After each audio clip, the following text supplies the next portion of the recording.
All right, Benny, we can see your screen. We can hear you. Take us away. Fantastic. Thanks, guys. So very honored to be following off that great talk. And I want to tell you today about a plugin I wrote for Neovim called regexplainer. So let's dive in. So yes, my name is Benny Powers, and I do work for Red Hat.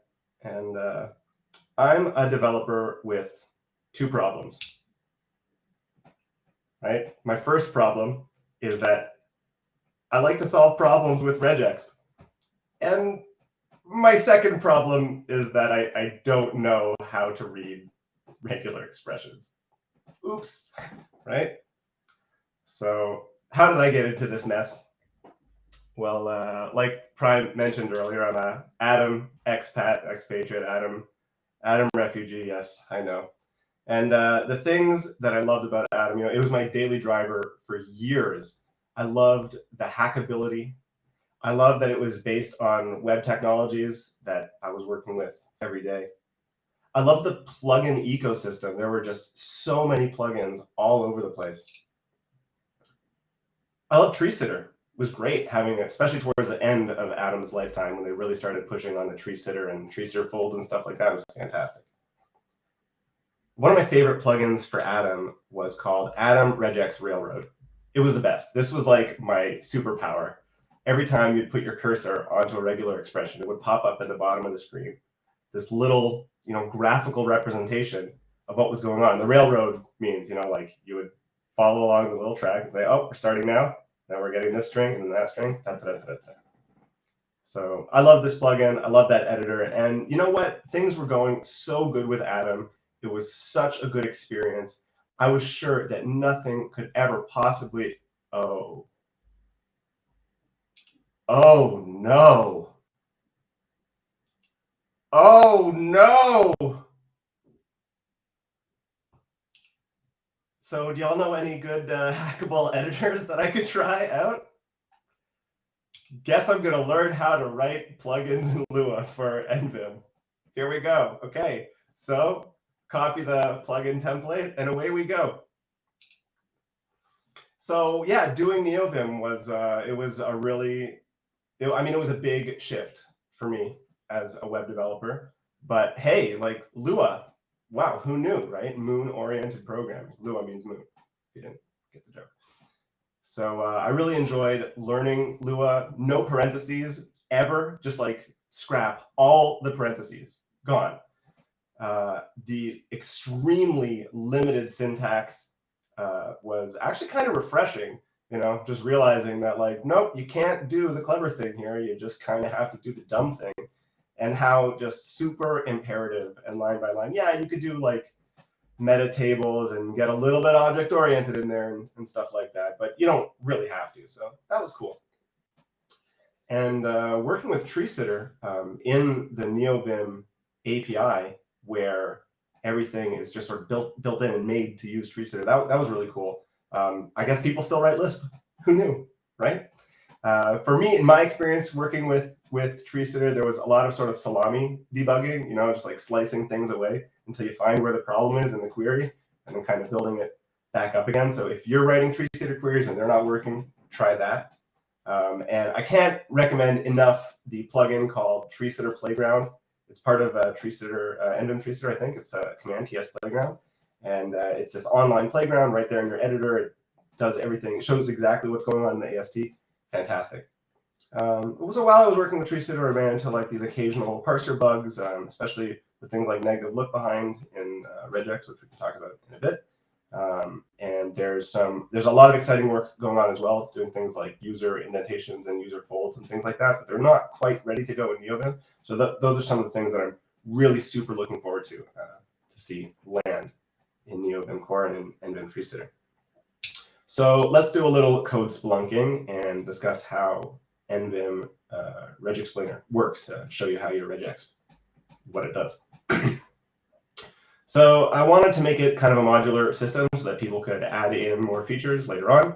And I broke it down into basically 3 sort of core concepts inside the code for the plugin. So one is components. And the components are like, what are we going to say about this particular regular expression? Then we have renderers, which is how are we going to say what we're saying about this regular expression, and then the idea of buffers, which is basically, but not exactly, neovim buffers, vim buffers, which is where are we going to say this thing. So let's take a look at some of the code inside the plugin. So the first thing that we do is when the cursor moves, we use the tree sitter utilities plugin, which has this method called getNodeAtCursor. And that'll just give you the tree sitter node where your cursor is. It's fantastic, right? After we get that node, we can do a bunch of awful hacks, which include things like finding out, am I in a regular expression or not? Which is surprisingly complicated. Turns out that the regular expression grammar is embedded inside of the host language. So I often find myself in a JavaScript file, and if I'm at the start of the regular expression, I'm sort of on the boundary between where the JavaScript, grammar stops and the regex grammar begins. So we have to sort of look above, look below, check to see if we're sitting on a regular expression. But then once we are, we get this tree sitter tree. This is a screenshot down here on the screen from the tree sitter playground command. And if you squint at the tree sitter tree that's provided there, you can kind of tell that that's actually everything that we need in order to explain what's going on inside of the regular expression.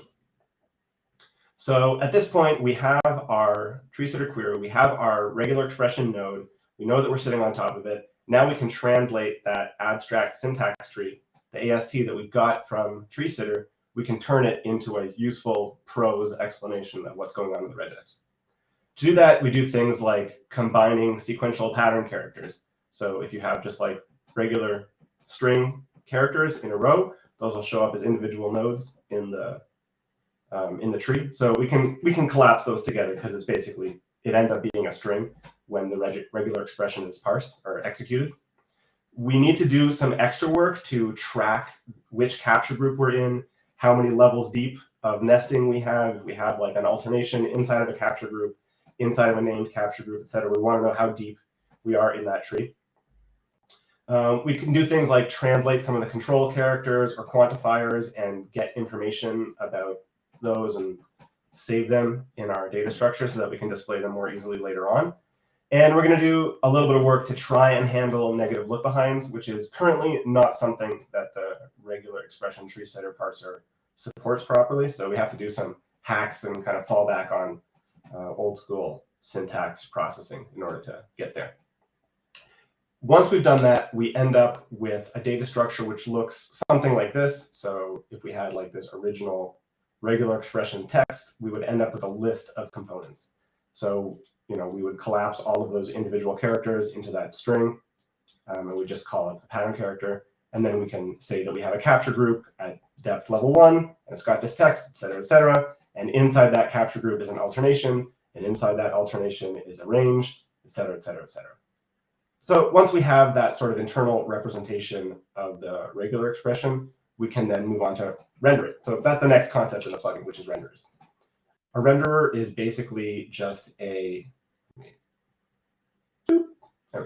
A renderer is basically just a Lua module that exports two methods, two functions. One of them is called setLines.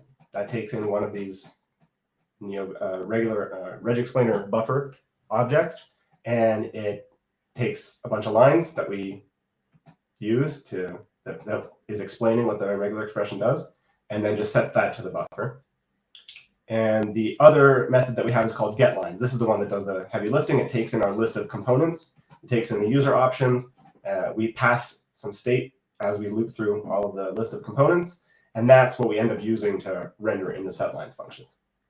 The type annotations I'm seeing people asking in the chat, by the way, are teal. The plugin is actually written in Lua.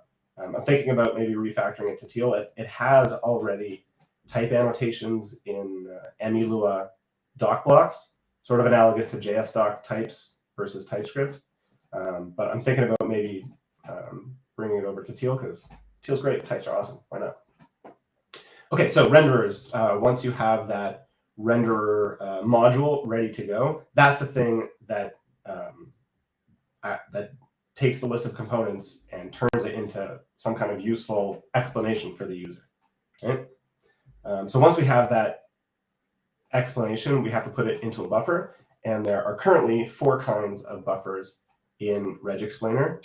So we have a pop-up buffer, that's the default. And what that will do is just pop up under the cursor. This comes from the fabulous NUI plugin, NUI, which is sort of like a plugin authors plugin that helps other plugin authors to create UI for their plugins. Very cool stuff. It has another type of buffer that you can use called split. And so that will be kind of analogous to the Atom regex railroad, where it'll sort of split at the bottom of the screen and show you the markdown that you got from the renderer's part at the bottom of the screen. There's a debug type of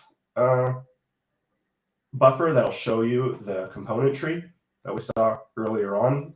That's helpful while you're working on your renderer or whatever. And recently I added in a new feature, which is a scratch buffer. And that's useful when you want to just yank the text, the markdown text of the regular expression explanation. That's useful. I use that often if I write a regular expression or find a regular expression in one of the files that I'm responsible for. I'll just sort of yank the explanation and put it in a comment doc block right above the regular expression, so that future me or another teammate that isn't using something like my plugin or regex railroad, they'll be able to see what's going on inside the regular expression as well. So once we have all of those components together, we can construct our narrative. And the main render loop inside the plugin is pretty simple. We take in the buffer that the user requested that we constructed based on the options.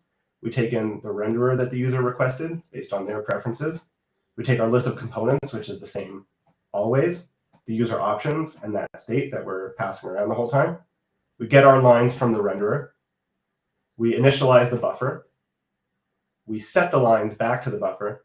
And then there's some lifecycle hooks that I added into the buffer concept so that you can do things like yank it to the clipboard or whatever you want to do.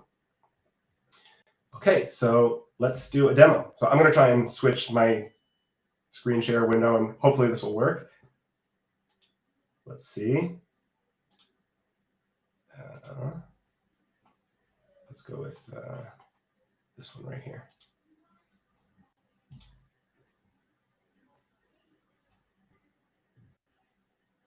We good? Great, fantastic. Okay, so these are actually the test files that I use in CI to test regexplainer. So hopefully it'll work, right? So let's take a look. This particular one here has some capture groups. It's got quantifiers. It's got a named capture group.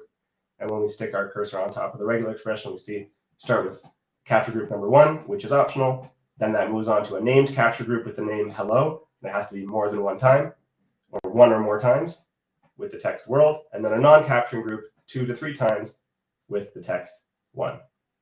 Okay, pretty good. We can do things like negated ranges. So we'll start with the character P, and then any character except P, except hat, or except A, 0 or more times, and then another P, right? Now, let's take a look at where regexplainer sort of falls down and kind of pooped its pants a little bit. And so that'll be things like negative look behinds. So this one here, you'll get a helpful little warning that maybe the results here are not super accurate, owing to the fact that the regular expression parser doesn't yet support those negative look behinds. But we do kind of like a best effort guess at trying to figure out what's happening inside that regular expression. Anyways, right?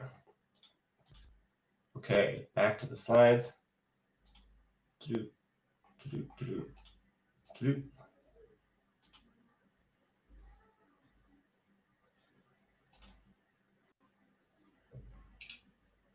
Okay, great. Yeah, so we're back on.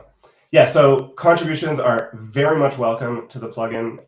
I hope if you get utility out of it, you'll want to contribute back. That would be super cool. I'm very happy to review PRs, especially for things like graphic output.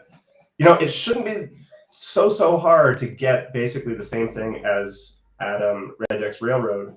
The code for doing that SVG exists. There's things like, I think it's called the holograph or hologram, which works with the Kitty terminal image protocol. So I haven't had like the time or the inclination to dive into that, but it could definitely be done. And if anyone wants to grab that one, that would be awesome. Better negative look behind support would always be welcome. So that'd be cool. Anyone wants to get in there and do a little bit of massaging on that code path would be very, very cool. There's always room for refactoring. I did a round recently, try to clean things up a little bit, modularize things, make it a little bit easier for more people to come in, but there's always room. The TL refactor could be one way. And of course, there's always room for more tests, particularly around the UI stuff. So there's a lot of testing the output for different regular expressions, but not a tremendous amount for the UI, which would be good to have. So that's it. I'm very happy to be here. Thank you very much for listening to my talk, and have fun at the rest of the conference.